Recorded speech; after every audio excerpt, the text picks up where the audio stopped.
how to burp? What's this about? A seahorse, because he goes upside down. What you do is you get a bobby pin, and you place it into the little pouch opening, and very gently.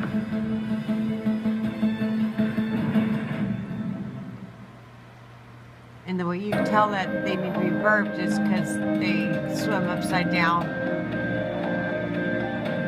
And then when you start seeing, you'll start to see little bubbles coming out. And that's what you're wanting to see. Like that. Those are air bubbles. It's a lot of air in his poor little belly. And it doesn't hurt him at all because it's very, you have to be very gentle. You see him right there.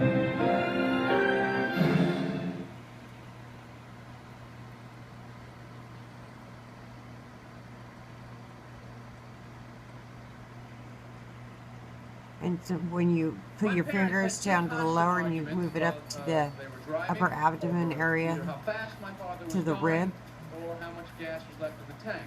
My father had a standard defense for either one of these. It was always, that's because you're looking at it. And he'll get his tail, he'll wrap it around a finger. If you were over here, it looks from where you're And there it goes. It looks like I'm doing 90. And now we're not going upside down. But that's because you're over there. Now he's going to be mad. If you're over here, you know I'm in the driveway with the whole thing. But it's okay. Because he's not floating upside down. So George and I went up to NBC, we told them the idea for the series, and now we're just waiting to sign the contract.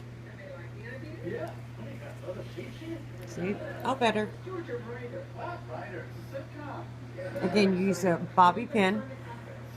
And you put it into the abdomen. It's like a little opening pouch.